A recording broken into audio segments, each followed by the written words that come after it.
Ça fait 2000 ans que Jésus bénit son Église.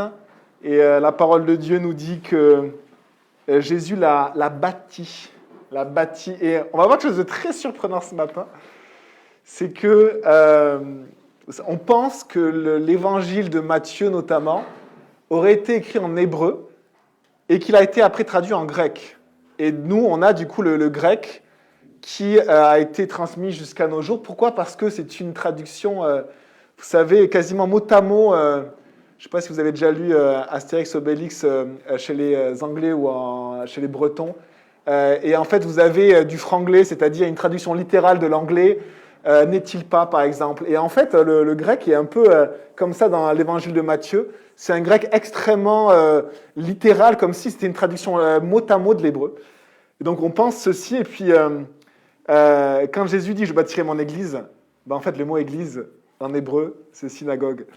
C'est l'assemblée. Donc peut-être qu'il a dit en hébreu « je bâtirai ma synagogue ». C'est un peu bizarre, on imagine les kippas, mais en tout cas, je bâtirai mon église. L'église, en fait, c'est le même mot que synagogue, ça veut dire simplement un ensemble de personnes qui se rassemblent. C'est tellement simple, l'église de Jésus. Et Jésus dit, c'est moi le bâtisseur, c'est moi qui rassemble. Nous, on essaie des fois de rassembler les gens, on essaie de les amener à l'église, on essaie de les prendre, les amener à l'église, ça ne marche pas parce que c'est Jésus qui le fait. Et donc, on peut simplement avoir confiance en lui, se confier en sa grâce, c'est ce qu'on avait vu dans le texte de Actes 15. On confie à la grâce de Dieu les personnes que l'on aime. Actes 15, on avait fini le chapitre 14 la dernière fois, et on continue l'enseignement de la parole de Dieu, et sachez, soyez convaincus que la parole de Dieu est bonne pour nos âmes, vraiment. Acte 15, je vous laisse prendre les textes, page 719 de ces Bibles-là.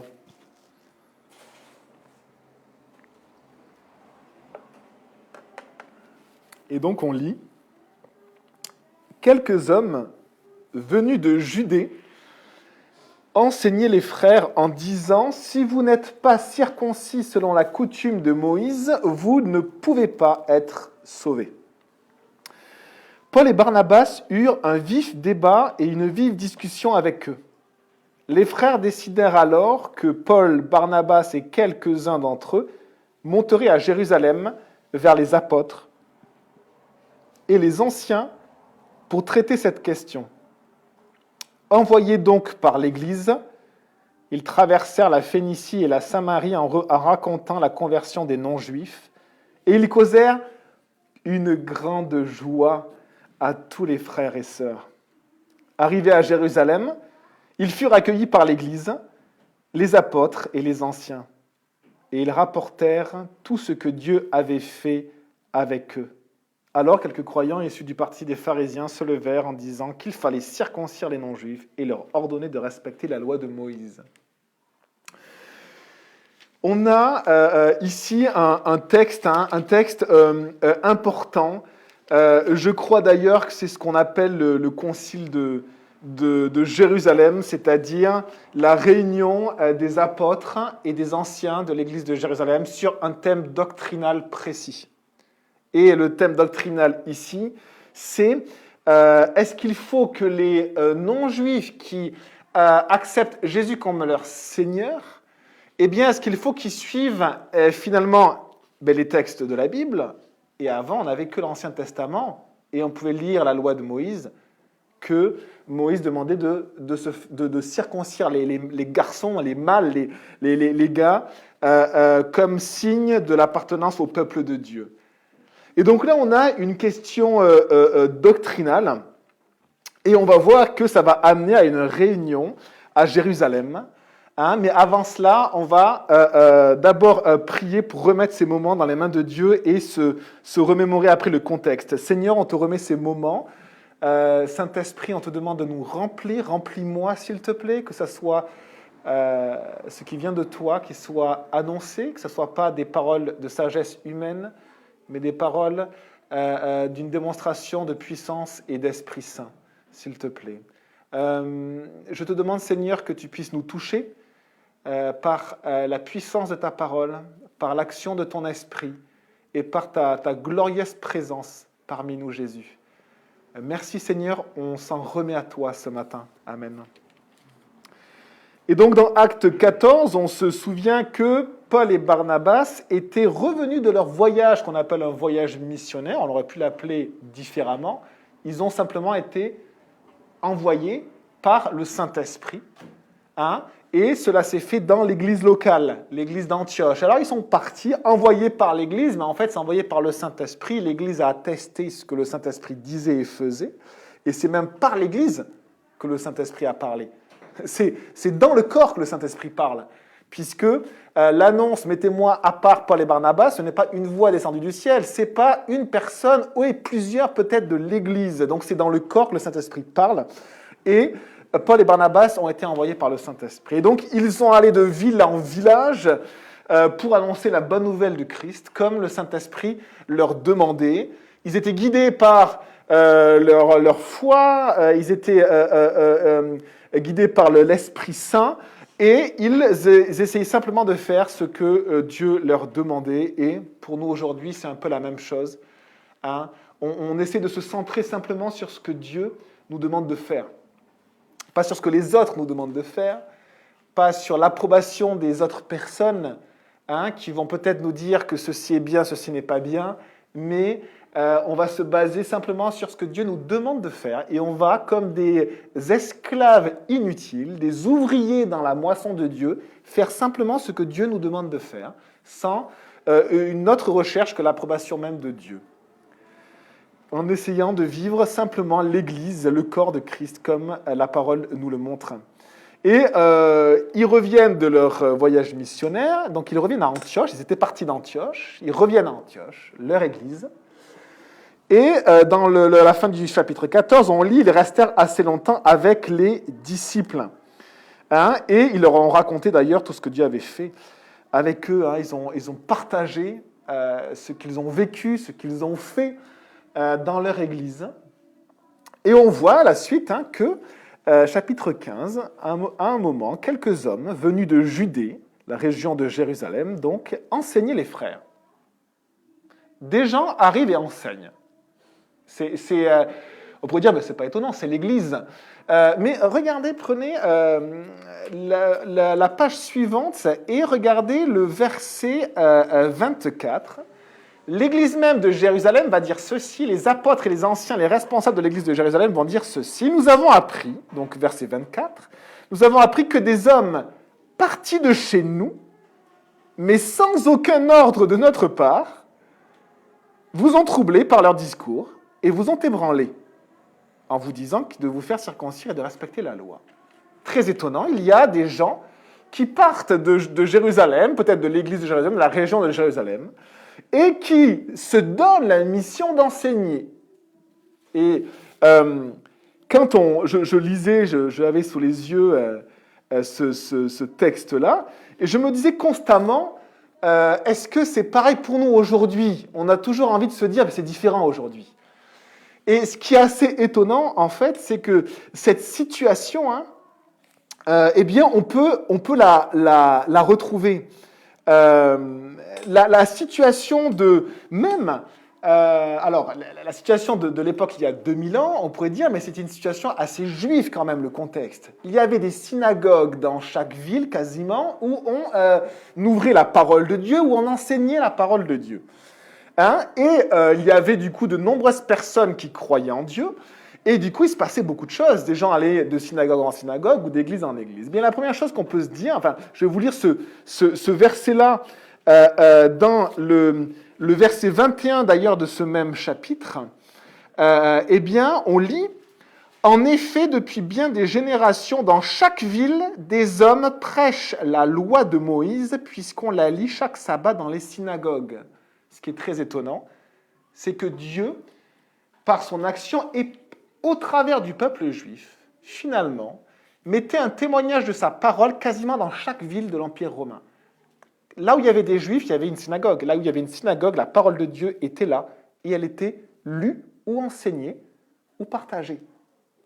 Et dans chaque ville, il y avait finalement cette synagogue. Et je viens de dire en introduction que le mot synagogue, c'est simplement le mot pour assemblée.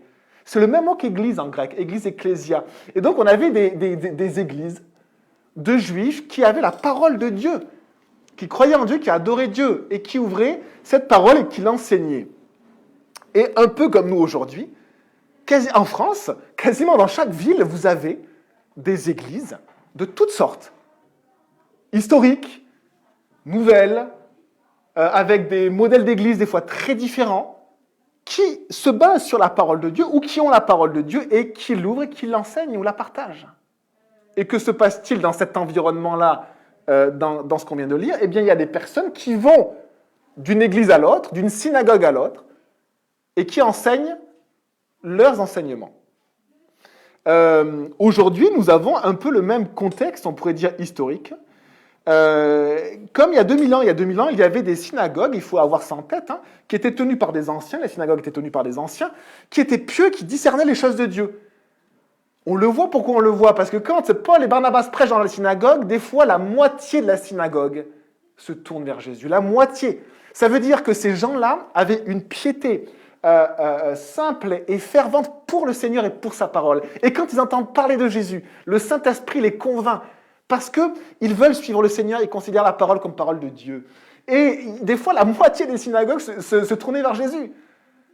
Et c'était vraiment impressionnant de voir cela. Et c'est pour ça que Paul va être attaqué par la suite dans le livre des Actes par les Juifs qui ne vont pas accepter Jésus parce que la parole de Jésus va faire des dégâts pour les Juifs qui ne vont pas accepter Jésus. Des dégâts dans le sens où beaucoup de Juifs vont se tourner vers Jésus. Et donc là, on a des synagogues qui discernent les choses de Dieu. Il y avait d'autres synagogues qui étaient très très centrées sur l'application de la loi. Leur but, c'était vraiment d'appliquer à la lettre tout ce que Moïse a dit dans les 5 premiers livres. Et dans l'histoire des Juifs, les enseignants se sont succédés. On en a déclaré certains comme étant sages d'Israël. C'est comme ça qu'ils considèrent leurs enseignants, comme on pourrait dire pères spirituels. Et leurs enseignants ont eu des enseignements oraux et écrits. Et on essaie d'appliquer les applications de ce qu'ils ont dit des textes. Et chaque sabbat, chaque samedi, pour les Juifs, eh bien, on va scruter tout ce qu'il faut faire. Et on a actuellement également des églises qui sont aussi plutôt traditionnelles, qui essaient de se baser sur ce qu'on appelle la tradition. Il y avait des églises qui se basaient sur la tradition. Pas à 100% sur la parole de Dieu, mais sur les enseignements des enseignements. Et autour de nous, on a des vieilles églises, des églises parfois millénaires, qui essaient d'obéir à Dieu, mais par la tradition, comme à l'époque. Et on avait également d'autres synagogues qui se basaient sur des enseignements qui étaient mauvais, des enseignements de la Bible, et qui n'étaient, alors pour certains, ce n'étaient pas forcément des enseignements mauvais, pour certains, ces enseignements qui n'étaient pas forcément utiles non plus, mais pour certains, clairement, c'était des enseignements qui étaient mauvais. Et on lit dans la parole de Dieu, cette phrase-là dans l'Apocalypse, où l'Esprit Saint parle à plusieurs églises, et c'est aussi un message prophétique pour nous aujourd'hui, et pour chaque génération de l'Église. Je vous le lis, Apocalypse 2, verset 9. « Je connais donc ta tribulation, tes épreuves et ta pauvreté, bien que tu sois riche, et les calomnies de la part de ceux qui se disent juifs et ne le sont pas, mais qui sont une synagogue de Satan. » Traduisez synagogue par église, c'est le même mot. On pourrait traduire cette phrase. « Je connais les calomnies de la part de ceux qui se disent chrétiens et ne le sont pas, mais qui sont une église de Satan. » Et nous avons aujourd'hui le même environnement qu'il y a 2000 ans. La parole de Dieu est la base de plein d'églises très différentes. Des églises qui peuvent servir le Seigneur par la tradition, des églises qui reconnaissent vraiment la parole de Dieu comme parole de Dieu, des églises qui veulent vraiment être remplies par l'Esprit, des églises qui se sont perdues dans les enseignements qui ont été donnés dans les générations, et des églises qui, clairement, apportent des enseignements qui ne viennent absolument pas de Dieu, qui viennent soit des hommes, soit même de Satan. Et nous avons la même situation, en fait. Simplement, nous, les Juifs, pour nous, c'est une culture qui est complètement à part. On a l'impression vraiment de voir, mais en fait, l'Église, à l'époque, où les groupements qui se réunissaient à partir de la parole de Dieu, eh bien, c'était les synagogues, et on a un peu la même situation actuelle. Eh bien, dans cette situation, eh bien, on a euh, des personnes qui vont d'une église à l'autre, d'une synagogue à l'autre. Hein. Et je rappelle simplement que au 1er siècle, on a retrouvé des synagogues. Hein, c'était vraiment le bâtiment, c'était la synagogue. On sait que c'est la synagogue, mais les éléments qu'on a retrouvés sur les murs montrent que finalement c'était une église chrétienne. C'est-à-dire que il y a des synagogues, on le voit quand la moitié d'une synagogue se tourne vers Jésus, il y a des gens qui ont pris leur synagogue, avant c'était un culte juif, et finalement ils sont devenus un culte pour Jésus. Et on voit que certains disaient « je vais à la synagogue », samedi je vais à la synagogue, et en fait c'était « je vais à l'église de Jésus ». Et d'autres disaient « je vais à la synagogue », mais en fait c'était l'église de Moïse. C'était où on allait lire la loi de Moïse. Et certains disaient « je vais à la synagogue », et là c'était peut-être une église de Satan, dans le sens où c'était les enseignements de Satan et pas de Jésus et ni de Moïse. Alors que Dieu nous garde de pointer du doigt, j'ai bien sûr fait attention de ne dire aucun nom, de ne pas cibler. On ne considère pas les églises autour de nous comme des églises de Satan, bien sûr, mais la situation était un peu la même et les dangers étaient exactement les mêmes. Les dangers étaient les mêmes. Il y avait beaucoup de personnes qui venaient d'églises, qui se prétendaient juifs, qui se prétendaient chrétiens, et qui avaient plein de choses à dire.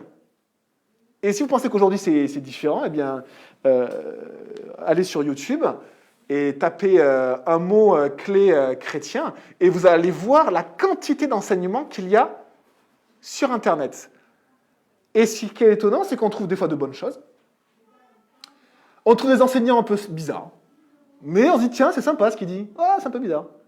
Et puis on trouve des enseignants là qui partent dans des trucs, c'est leur truc, quoi. C'est des trucs pour moi humains, c'est-à-dire pas forcément de Satan, mais humains. Vous savez, l'homme est bien présent. Hein. Et parfois il y a des trucs carrément qui sont mauvais, qui sont contre la parole de Dieu.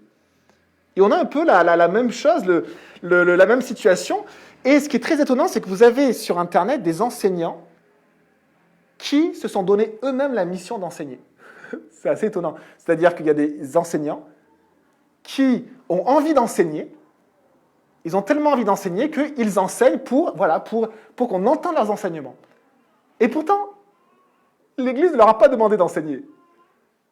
Et souvent, moi, c'est une mise en garde que je donne, même aux personnes qui sont proches de moi, parfois avec ma propre famille, ou avec mes parents, ou avec frères ou cousins. En fait, quand on me partage « Oh, t'as écouté cet enseignant-là, etc. » Et quand je vois que cette personne-là, c'est un enseignant qui s'est un peu lui-même missionné, en fait, je me mets toujours une petite lumière rouge. Attention, parce que c'est pas ce que je vois en tout cas dans la parole de Dieu. Dans la parole de Dieu, les gens ne se missionnent pas eux-mêmes. Ça n'existe pas. Paul et Barnabas vont être appelés par le Saint-Esprit, envoyés par le Saint-Esprit dans le corps qui est l'Église, et après ils vont être envoyés d'Antioche à Jérusalem par l'Église. Ils sont envoyés par l'Église. Et vous voyez en parallèle des gens qui sont envoyés par eux-mêmes. Ils sont envoyés par eux-mêmes. Et ça ne veut pas dire que ce sont des gens qui sont des enfants de Satan. Il est possible que ces gens soient juste des chrétiens, des frères et des sœurs. Il est possible que ces personnes-là, ils ne sont pas forcément dangereux en soi. Ce sont des personnes qui connaissent Jésus, mais dans leur manière de servir, eh bien finalement, ils se sont donné eux-mêmes la mission d'eux. Et le verset 24 qu'on a lu est très clair. Nous avons appris que des hommes partis de chez nous, mais sans aucun ordre, c'est-à-dire sans qu'on les ait envoyés, sans qu'ils soient missionnés de la part de l'Église. Et de l'Église, c'est-à-dire du corps, c'est-à-dire du Saint-Esprit. C'est-à-dire que le Saint-Esprit agit au travers de l'Église. Et bien en fait, sans qu'on les ait envoyés, ils sont venus vous enseigner. Et quelle a été la conséquence de cela? La conséquence de cela, ça a été du trouble. Ils ont troublé les gens. Pourtant, ce qu'ils disaient n'était pas si fou que ça. C'était pas quelque chose, un truc de derrière les fagots, excusez-moi cette expression-là, mais c'est-à-dire, à un moment donné, un truc vraiment complètement hallucinant. Et donc, les gens auraient bien vu dire, bon, écoute, voilà, clairement, là, tais-toi. Mais ce n'était pas ça. C'était un enseignement qui semblait être en tout point de vue basé sur la parole de Dieu. Regardez la réaction. Donc, cet enseignement, c'est si vous n'êtes pas circoncis selon la coutume de Moïse, vous ne pouvez pas être sauvés. On pourrait voir cet enseignement comme, tiens, des gens nous conseillent d'être circoncis. Vous savez, il y a un pasteur qui n'avait pas sa langue dans sa poche et qui parlait avec un mormon. Du coup, d'une synagogue, notre synagogue. J'emploie le mot synagogue dans notre contexte. Et il parlait, et puis il lui demandait, mais qu'est-ce qu'il faut pour être sauvé d'après toi? Il a dit, il faut croire en Jésus. Et rester dans l'église des Mormons. Et là, le pasteur lui a dit, tu as rajouté quelque chose à l'évangile de Christ, donc ce n'est plus l'évangile. Et ce que Satan fait souvent, ou l'homme, parce que souvent on dit Satan, donc dès qu'on dit Satan, on a envie de dire, non, on va pas considérer tous les gens comme des enfants de Satan. Mais remplacez, si vous voulez, par l'homme. Souvent l'homme, ma chair, mon orgueil, moi, sans Dieu, moi, je vais simplement être touché par la parole de Dieu. La parole de Dieu est bonne. Je vais comprendre des choses de la parole de Dieu, mais je vais y rajouter ma pensée. Et la pensée de ces Juifs était totalement légitime. C'était des Juifs qui étaient nés dans le judaïsme, qui avaient été enseignés toute leur vie par la tradition juive. Ils rencontrent Jésus, ils rencontrent le Messie, celui qui est loin, le roi, Méchaïa, je crois, enfin, celui qui a été choisi, qui a été loin pour être roi. Et eh bien, tout simplement, ils continuent leur judaïsme, comme Paul et Barnabas le continuaient, et ils se disent, mais les personnes qui viennent à Jésus, forcément, eh bien, il faut qu'ils se basent sur la loi de Moïse. Forcément, c'est logique. Et il y avait quand même quelque chose de légitime, d'un cadre culturel, quelque chose. Et pourtant, ces gens-là, si on creuse, eh bien, on ne les avait pas envoyés. Ils s'étaient envoyés eux-mêmes. Et dans leurs propos, il y a quelque chose qui est finalement extrêmement troublant. Quand vous rajoutez une petite chose à l'évangile de Christ, ça peut mettre à terre votre foi. Ici, ils croient en Jésus et ils disent, si vous n'êtes pas circoncis, vous ne pouvez pas être sauvés. Ça veut dire que les personnes non juives qui ont reçu Jésus-Christ, qui ont accepté Jésus comme Seigneur, qui ont réalisé qu'il est mort pour leurs péchés, que leur accès est donné pour aller à Dieu par le sacrifice de Jésus. Ces gens-là se disent, mais je ne suis pas circoncis. Je ne suis pas circoncis. Et nous avons parfois des enseignements qui ébranlent notre foi et qui diminuent notre foi. C'est-à-dire des enseignements qui nous ébranlent. Et dans l'enseignement, il y a ces deux petits mots subtil, il faut. Il faut. Si tu ne fais pas ça, ce n'est pas normal. Et nous pouvons avoir une foule d'enseignements qui ressemblent à cette phrase-là. Il faut que tu sois guéri, sinon tu as un problème de péché. Il faut que tu sois heureux. Il faut que tu jeûnes régulièrement. Il faut que, sinon, ce n'est pas normal. Sinon, tu ne vis pas comme le Seigneur le demande. Et ces enseignements troublent les croyants et fragilisent leur foi. Regardez la réaction de Paul et Barnabas. Verset 2, Paul et Barnabas eurent un vif débat et une vive discussion avec eux.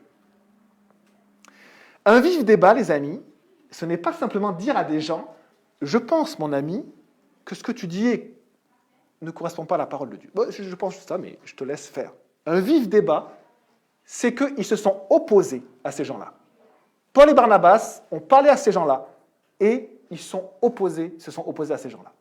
Un jour, je vous donne une autre anecdote, un pasteur d'une autre église entendait une discussion en passant, c'était dans l'église, et un enseignement qui était faux, qui était erroné. Il s'arrête et il reprend la personne et il lui dit « Ma sœur, ce que tu dis, est faux. C'est contraire à la parole de Dieu. Et la personne qui était en face a été choquée que cet homme s'immisce dans la conversation et reprenne cette femme-là. Quelle violence de dire qu'elle a tort, quelle violence. Et elle lui a demandé des comptes. Mais qui te demande de faire ça? Qui te demande de faire ça? Et le gars a dit, Dieu. Dieu me demande de faire ça. Parce que c'est un des rôles des responsables, c'est de s'opposer à ce qui trouble l'Église et à ce qui fragilise la foi. Et ce qui est beau, c'est de voir Paul et Barnabas, les deux, qui s'opposent et qui ne lâchent rien. Parce qu'ils savent que cet enseignement est un mauvais enseignement, qu'il trouble l'Église. Et ils auront beau se prendre des coups de ces personnes-là, ils restent fermes et ils disent clairement à ces gens, par la parole de Dieu, que c'est un mauvais enseignement. Et l'Église est spectatrice de cela. Et l'Église est troublée. Et sachez ceci, c'est que les gens n'aiment pas du tout quand on s'oppose à eux. Les gens n'aiment pas quand on s'oppose à eux. Et quand le Seigneur montre à Paul et Barnabas que c'est un enseignement qui est mauvais, eh bien les deux pourraient se dire, ils pourraient préférer de ne pas faire de vagues. Parce que c'est désagréable de s'opposer à des gens. En plus, après, ça nous retombe dessus. Encore, ces deux, etc. Et en fait, c'est pas grave. Ils prennent leurs responsabilités, ils assument totalement de s'opposer à ces gens dans cette église, alors qu'ils auraient pu se mettre en recul. Et si c'était mis en recul, imaginez le trouble dans toute l'église d'Antioche. Une église dans laquelle le Saint-Esprit agissait. Une église dans laquelle des gens avaient été appelés à enseigner, à être prophètes. On lit dans Acte 13. Une église qui se réunissait. Et quand elle se réunissait, le Saint-Esprit parlait par la bouche des enfants de Dieu.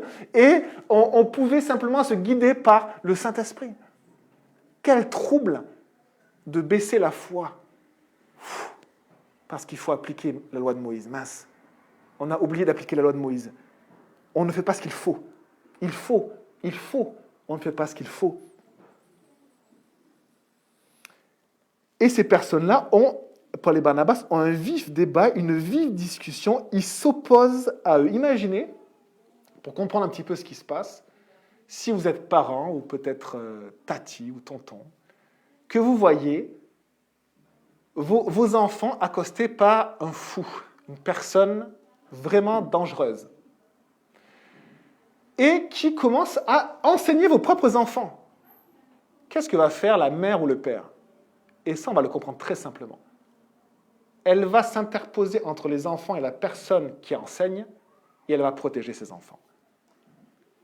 Et ça, on le comprend très très bien, parce que c'est le rôle d'un père, c'est le rôle d'une mère de protéger ses enfants. Dans l'Église, c'est une autre image que le Seigneur donne, c'est l'image d'un troupeau de brebis avec un berger. Si quelqu'un de dangereux est en train de mordre les autres, de disperser, eh bien, le rôle va être de s'opposer à cela, tout simplement. S'opposer, c'est un des rôles. Et là, Paul et Barnabas s'opposent, et on voit par cela, je pense, leur cœur de berger, leur rôle de responsable. Et on le voit, on l'a vu en fait, on a suivi leur cheminement depuis le début des actes. On a vu que Barnabas, on a vu ses dons. Barnabas, dans Acte 4, c'était quelqu'un que les apôtres surnommaient le fils d'exhortation. Il avait ce don-là, ce don d'encourager, ce don de ne pas cibler ce qui n'allait pas, mais encourager à persévérer, à suivre Jésus, à vivre l'Église, à se centrer sur le Seigneur. Et petit à petit, on va voir que c'est lui que l'Église va missionner pour aller à Antioche quand il va y avoir des chrétiens qui vont accepter la parole de Dieu. Et donc on voit que son appel se dessine et on voit que Barnabas est appelé à servir l'Église en tant que responsable. Il va s'occuper de l'Église d'Antioche. Et on voit également que dans son cheminement, il va prendre avec lui Saul, qui va être un peu comme son assistant, qui va l'assister dans cette tâche. Et on voit que Saul va aussi avoir l'appel d'enseignant. Saul va être aussi... son don va être attesté par les apôtres à Jérusalem. Et on voit ces deux personnes-là, finalement, simplement grandir dans l'Église. Et on voit ces deux personnes-là servir dans l'Église, comme le Seigneur leur demande de servir. On voit simplement des personnes que Dieu missionne. Et on le voit ici, il s'oppose vivement. Et, à contrario, on peut faire le contraste avec les autres personnes. Eux, le Seigneur les a simplement missionnés pour s'occuper, pour servir l'Église, s'occuper de l'Église. Et à côté, on a des personnes qui n'ont pas été missionnées et qui enseignent. Et on va voir d'autres contrastes en suivant. Et alors, les frères décidèrent, verset 2, que Paul, Barnabas et quelques-uns d'entre eux monteraient à Jérusalem vers les apôtres et les anciens pour traiter cette question. L'Église est troublée, les autres responsables de l'Église sont troublés, et ils se disent, mais que devons-nous faire? Nous avons une question dont nous ne connaissons pas vraiment la réponse. Et que font-ils? Et ce qui est assez joli, c'est que ils ont cette réaction de s'en référer à leur père spirituel, c'est-à-dire à ceux que Dieu a envoyés avant eux. Et qui Dieu a envoyé avant eux, cette église d'Antioche? Eh bien, ce sont les apôtres, à Jérusalem, d'où sont sortis la plupart des croyants. Et donc, ils s'en réfèrent à leur père spirituel. Et ce qui est joli, c'est de voir que l'église d'Antioche, même si elle fonctionnait, on pourrait dire de manière peut-être indépendante, on voit vraiment la vie d'église d'Antioche, on voit après la vie d'église de Jérusalem, on voit deux vies d'église différentes, eh bien, elle s'en réfère à l'église de Jérusalem. Il y a une redevabilité qu'il y a envers les personnes que Dieu a appelées avant eux. Et dans cette église de Calvary-Bonge, les personnes que Dieu a appelées avant Bruno et Lydia, si vous voulez, et avant vous, eh bien en fait c'est Steve et Laura. C'est Steve et Laura qui ont été appelés avant. Et Steve, je ne dis pas ça parce qu'il a une grosse barbe, mais c'est un père spirituel de l'Église. Pas parce qu'on a envie de mettre des étiquettes, mais parce que simplement c'est ce que Dieu a fait. Et ici on voit le même lien, la même relation, c'est-à-dire ils s'en réfèrent à leur père spirituel. C'est-à-dire ce que Dieu a envoyé avant eux. Et quand il y a des grands troubles, quand il y a des questions sans réponse, eh bien, en tout cas, moi personnellement, c'est vers le pasteur Steve que je vais poser mes questions. Parce qu'il a ce rôle-là, il est surpris d'ailleurs que je l'appelle, mais il a ce rôle-là spirituellement parce que c'est ce que Dieu a fait. Et ce qui est joli, c'est que l'église d'Antioche, finalement, prend une bonne décision. Elle ne sait pas quoi faire dans cette situation et elle prend la bonne décision de s'en référer à ce que Dieu a envoyé avant les responsables d'Antioche. Et alors, envoyés, verset 3, donc par l'Église, ils traversèrent la Phénicie et la Samarie en racontant la conversion des non-juifs et ils causèrent une grande joie à tous les frères et sœurs. Et on arrive dans ce verset, c'est un verset qui est vraiment joli et qui commence à envoyer donc par l'Église. On voit que le modèle de vivre sa vie chrétienne de ces personnes qui sont venues de Jérusalem et de Paul et Barnabas sont très différentes. La manière de vivre l'Église de ces gens qui sont venus de Jérusalem, c'est une manière très individualiste. C'est-à-dire, ce que je pense, ce que je veux faire, et les dons que Dieu m'a donnés. Dieu m'a donné ce don-là. Dieu me veut que j'enseigne. Et qui t'envoie? Non, j'étais appelé, j'étais envoyé. Mais qui t'envoie? Et quand on cherche un peu, on voit en fait que peut-être que leurs amis les ont envoyés, mais pas l'Église. Et à contrario, on voit le contraste. Paul et Barnabas vont à Jérusalem, c'est-à-dire ils font le trajet inverse, et eux sont envoyés par l'Église. Et eux ont ce modèle d'Église d'être connectés au corps de Jésus, de discerner ce que le Saint-Esprit souhaite, veut, la direction qu'il donne, d'être soumis aux responsables de l'Église. Paul et Barnabas, imaginez, c'était des apôtres. Et ils sont soumis à leur Église. Ils sont soumis à la décision des responsables d'Antioche, eux-mêmes ayant des cœurs de bergers. Et c'est un beau modèle que l'on voit, un modèle de redevabilité, un modèle de soumission, un modèle où on ne s'appelle pas soi-même, on ne se missionne pas soi-même, mais on vit le corps de Christ. Et on a confiance que le Saint-Esprit agit, missionne, œuvre dans l'Église, parce que c'est l'Église de Jésus. C'est l'Église de Jésus. Et vous savez, quand le pasteur a repris la personne, ça avait choqué cette discussion, mais parce qu'il y avait un faux enseignement, en fait, pourquoi le pasteur s'est permis de faire ça? Pourquoi Paul et Barnabas se sont permis de s'opposer à ces gens-là? Qui étaient-ils? Parce qu'en fait, il ne s'agit pas d'eux, il s'agit de l'Église de Jésus. Et quand l'Église de Jésus est en danger ou est troublée, eh bien, c'est le rôle des personnes que Dieu appelle à faire cela, de s'opposer, parce qu'il ne s'agit pas de nous, il ne s'agit pas de Steve, il ne s'agit pas de moi, il ne s'agit pas des responsables, il s'agit de l'Église de Jésus. Ce qui est important aux yeux de Jésus, ce n'est pas ceux que l'on voit sur les écrans. Ceux qui sont importants aux yeux de Jésus, ce ne sont pas ceux qu'on voit sur les écrans. Donc, ce n'est pas moi. Ce n'est pas les gens qui font beaucoup, on ne fait pas beaucoup de vues, ce n'est pas les gens qui font beaucoup de vues ou beaucoup de likes sur Facebook, non. Les gens qui sont importants, c'est ceux que le Seigneur emmène dans son Église. Selon Acte 2, et le Seigneur a ajouté à l'Église ceux qui étaient sauvés. Ce sont ceux-là qui sont importants. Et c'est ceux-là que Dieu veut protéger.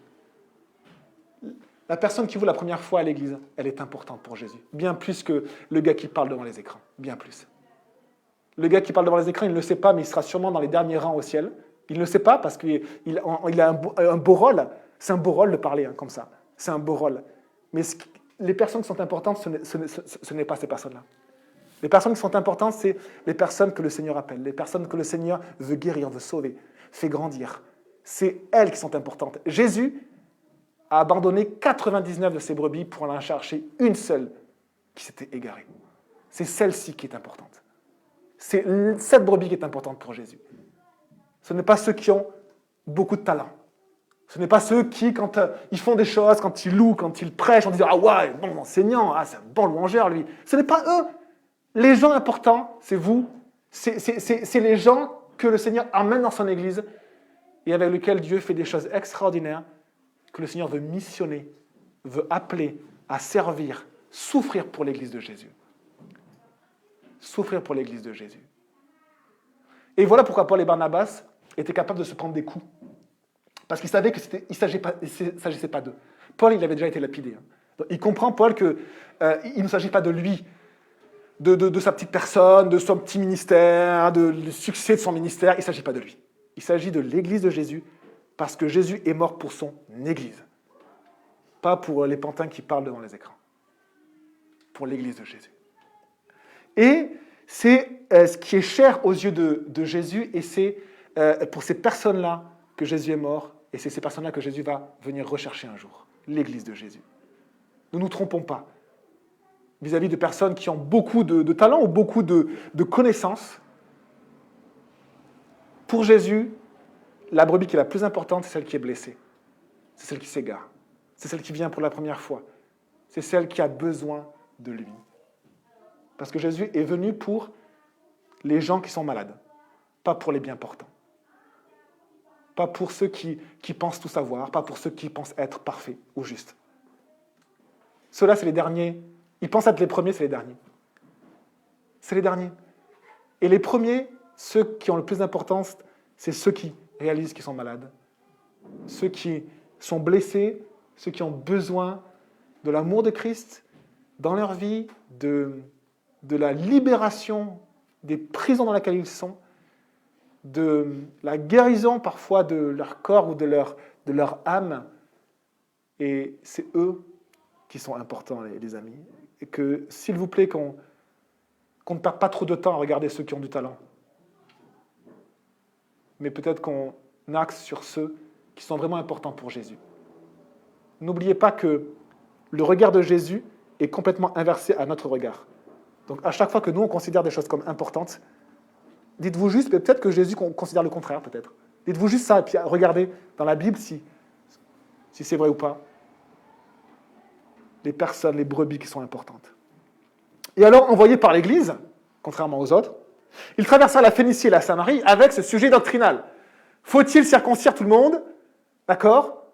Faut-il vivre selon la loi de Moïse, la coutume de Moïse? Faut-il vivre selon tout cela?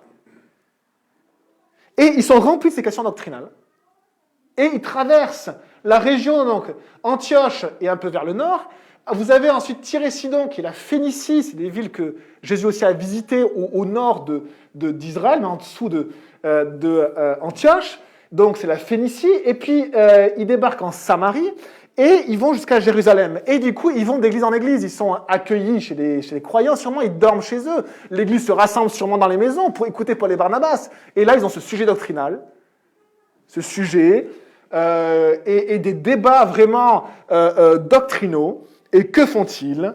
Ils prennent le micro et ils causèrent une grande joie à tous les frères et sœurs. Ils racontent la conversion des non-juifs. Ils ne tombent pas dans le piège de ce qui n'apporte pas de joie, de ce qui trouble et de ce qui fragilise la foi. Ils regardent à ce qui a de l'importance pour Dieu. Et ce qui a de l'importance pour Dieu, c'est que Dieu veut sauver les hommes et les femmes. Il veut sauver vos maris, vos amis, vos parents. Dieu veut sauver. C'est ce qui est cher à son cœur. Ce qui est cher à son cœur, c'est pas qu'on débatte dans des conciles interminables avec des pantins devant les écrans qui ont des beaux habits, qui sont bourrés de talent, bourrés de connaissances, bourrés de diplômes, si vous voulez, et qu'on dise « Ah ouais, c'est bien ce qu'il a dit. Hein. » Dieu veut sauver. Et ce qui est beau avec Paul et Barnabas, c'est qu'ils sont proches du cœur de Dieu. Alors que Paul, Nicole me le partageait juste avant, Paul avait une connaissance phénoménale, les amis. Phénoménale. Quand il va parler de 1 à 1 avec un gouverneur, le gouverneur va lui dire « Ta grande connaissance, Paul, t'égare. » Il connaissait tout, ce gars-là.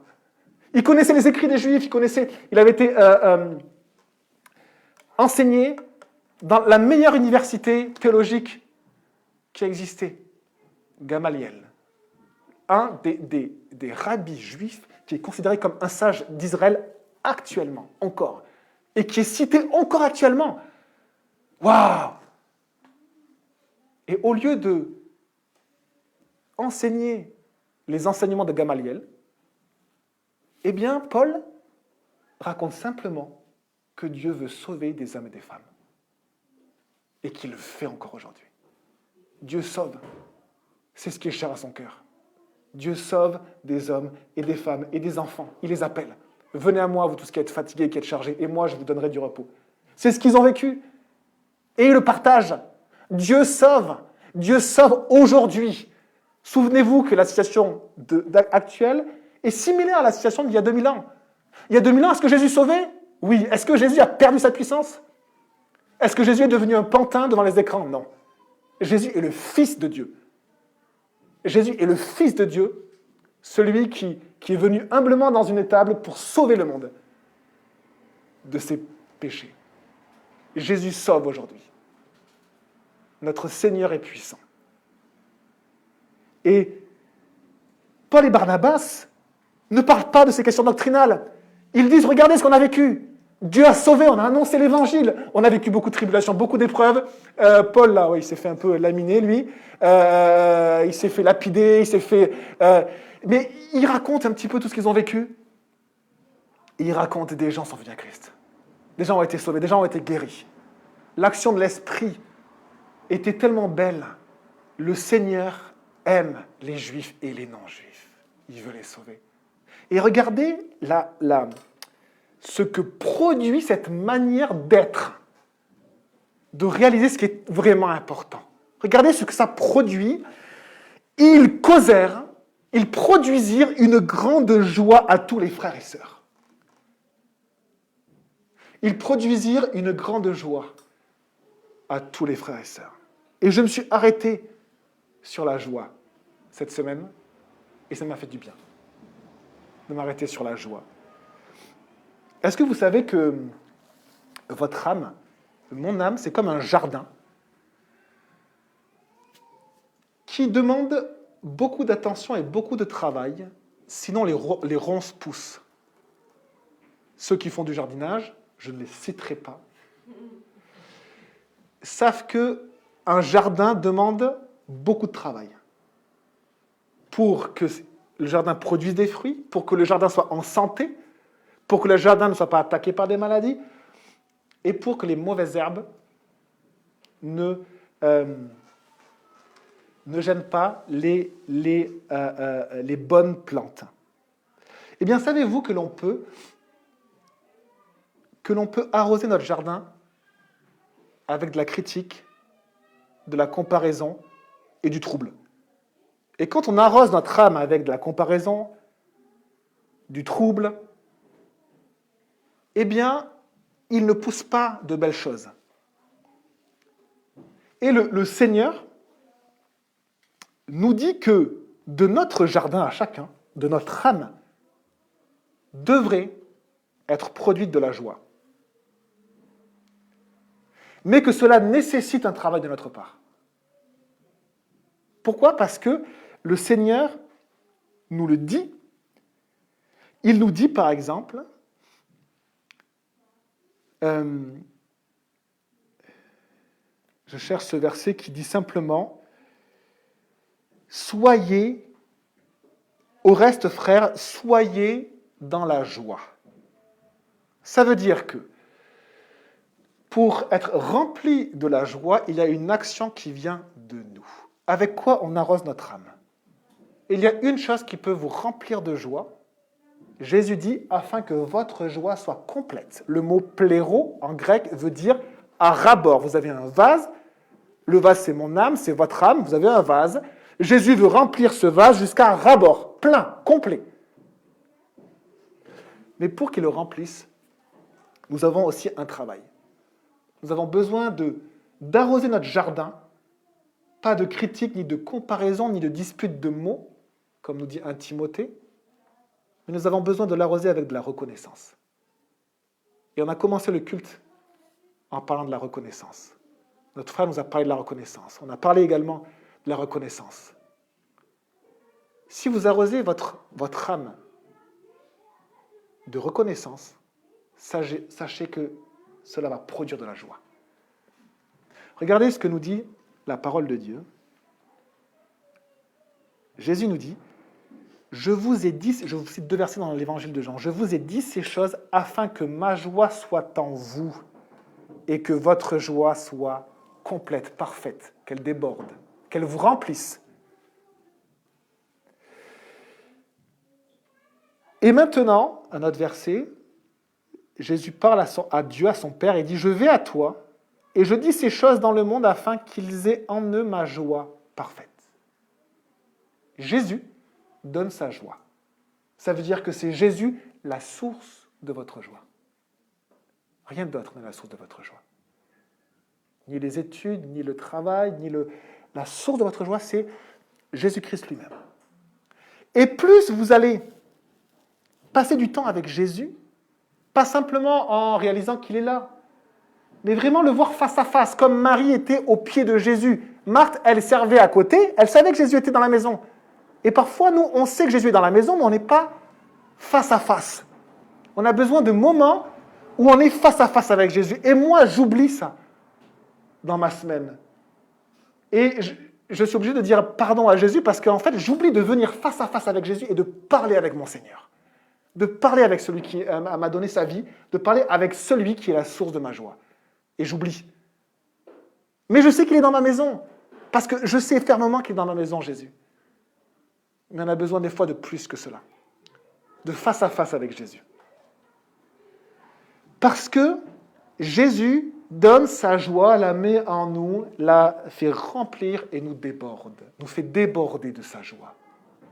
Et on peut se poser cette question, est-ce que notre joie est un petit filet d'eau ou est-ce que notre joie déborde?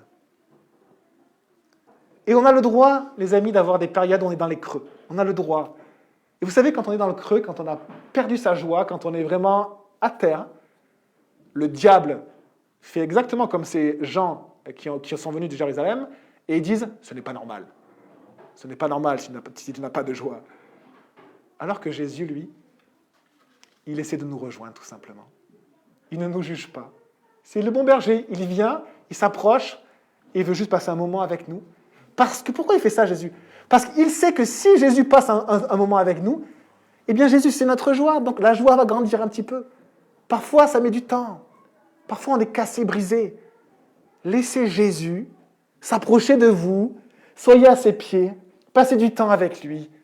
C'est lui votre Seigneur, c'est lui votre amour, c'est lui le seul, le tout de votre vie. Passez du temps avec Jésus, écoutez-le, développez votre relation avec le Seigneur. Et votre joie va grandir. En fait, vous allez arroser votre jardin de bonnes choses, de reconnaissance, de la présence de Jésus. Et vous savez, Dieu, quand il a créé Adam et Ève, il venait dans le jardin. Il venait lui-même dans le jardin. C'était une source de joie. Adam et Ève ont été troublés par leur orgueil. Ils sont éloignés de Dieu. Et ils ont eu peur de Dieu. Ils ont fermé le jardin à Dieu. Mais c'était lui qui l'avait créé, ce jardin, et plutôt, ils se sont exclus du jardin. Et on a besoin, nous, juste de laisser Jésus revenir dans notre jardin pour qu'il vienne se balader dans notre jardin. Parce que Dieu venait se balader dans le jardin.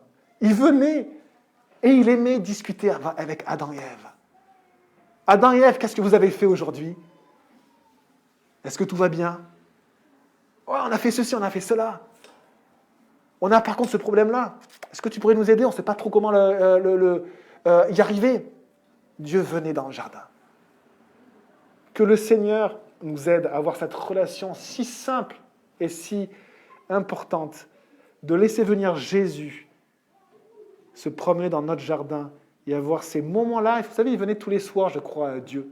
Tous les soirs ou tous les matins, je ne sais plus. Il venait à un moment de la journée. Est-ce que dans nos journées, nous avons ces moments-là avec Jésus? Vous savez où c'est le moment de Jésus. C'est le moment où Jésus va venir dans mon jardin et puis je vais lui parler. Je lui parle. Je lui dis des fois ce qui m'énerve, ce qui me saoule. C'est mon berger. Je lui dis ce que je n'arrive pas à faire, ce que j'aimerais faire. Je lui dis que je suis déçu, que je suis peiné, que je suis cassé. Je lui dis que là, j'ai péché. Je lui demande son pardon. Ah, il me pardonne. Il me pardonne. Et je laisse Jésus juste passer du temps dans mon jardin. Jésus, viens passer du temps dans notre jardin, Seigneur. Viens passer du temps. Vous avez vu comment Paul et Barnabas ont encouragé l'Église en centrant sur Dieu, sur ce que Dieu a fait. Dieu sauve, Dieu est grand. Et ils causèrent une grande joie. Si vous manquez de joie, sachez que la source, c'est Jésus. C'est juste Jésus. Jésus dit ceci, il va dire à ses disciples, « Je sais que vous aussi, vous êtes maintenant dans la tristesse, mais je vous reverrai, et votre cœur se réjouira, et personne ne pourra vous enlever votre joie. » Si Jésus vient dans votre jardin, la joie va grandir, et personne, pas même les hommes, pas même votre propre cœur, qui est tordu, mon cœur est tordu, pas même Satan, ne pourra enlever cette joie-là. Si Jésus vient, vous savez, Satan, il ne peut pas prendre Jésus et le sortir. Non. Si Jésus vient, c'est plutôt Jésus qui va faire ça. Il va prendre Satan et puis il va le mettre dehors. Jésus. Les disciples furent dans la joie en voyant le Seigneur. Jean 20, verset 20. Les disciples furent dans la joie en voyant le Seigneur. C'est ce que Paul et Barnabas partageaient. C'est de cette manière-là qu'ils encourageaient l'Église. On est loin des débats de doctrine. C'est vrai, on est loin de ça. Jésus-Christ, Jésus. Veillons à notre joie. Veillons à notre joie. Verset 4. Arrivés à Jérusalem, ils furent accueillis par l'Église, les apôtres et les anciens, et ils rapportèrent tout ce que Dieu avait fait avec eux. On va s'arrêter là ce matin. Arrivés à Jérusalem, regardez, ils furent accueillis par qui? On a l'impression que Dieu a mis dans l'ordre d'importance les choses. L'Église, et puis les apôtres et les anciens. L'Église, comme si l'Église, c'est tout pour Jésus. Ils sont accueillis par l'Église. Ce qui est beau aussi, c'est cette famille qui accueille Paul et Barnabas. C'est l'Église entière qui les accueille. C'est beau de voir ça. C'est vraiment, l'Église est un corps, le corps de Jésus. Et ils accueillent Paul et Barnabas. Et Paul et Barnabas, qu'est-ce qu'ils font? Eh bien, ils leur apportent ce que Dieu a fait. Ce que Dieu a fait dans leur vie. Et vous savez qu'on peut le faire. Ça nous encourage d'entendre ce que Dieu fait dans votre vie. Ça nous encourage. Ce que Dieu fait, Dieu est grand. Qu'il soit béni, qu'il soit loué. On va simplement prier puis chanter un autre chant pour louer le Seigneur. Seigneur Jésus, merci pour ton nom. Merci Seigneur parce que tu es la source de notre joie et tu nous le rappelles ce matin.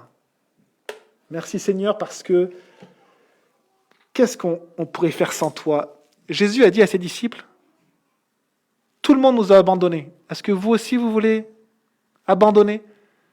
Et Pierre a simplement répondu, mais Jésus, tu as les paroles de la vie éternelle.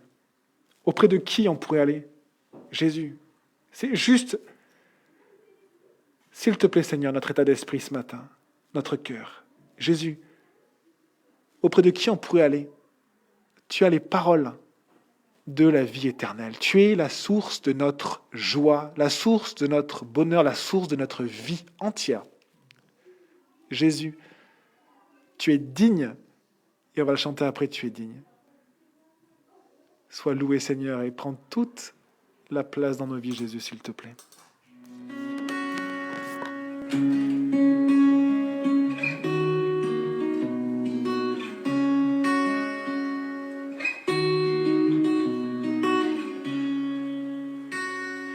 Des plus hautes montagnes, jusque dans les vallées, dans les champs, les campagnes, les chemins, les sentiers, dans les villes des nations, à chaque génération, tu es digne d'être loué. Tu es digne d'être loué.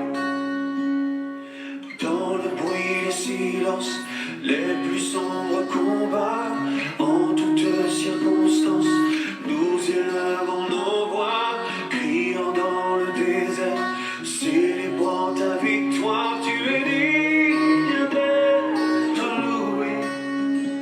Tu es digne d'être loué. Tu es digne d'être loué, célébré, chanté, dès le commencement et pour l'éternité. Que les hommes et les anges célèbrent tes louanges, oh Dieu. Tu es digne d'être loué, célébré, chanté, dès le commencement et pour l'éternité. Que les hommes et les anges célèbrent tes louanges, oh Dieu. Tu es grand et puissant, éternel des armées, ton trône est dans le ciel, la terre est sous tes pieds, merveilleux, élevé, couronné, glorifié. Que les hommes et les anges célèbrent tes louanges, oh Dieu. Tu es digne d'être loué. Tu es digne d'être loué. Tu es digne d'être loué, célébré, chanté, dès le commencement et pour l'éternité. Que les hommes et les anges célèbrent tes louanges, oh Dieu. Tu es digne d'être loué, célébré, chanté, dès le commencement et pour l'éternité. Que les hommes et les anges célèbrent tes louanges, oh Dieu. Que les hommes et les anges célèbrent tes louanges, oh Dieu.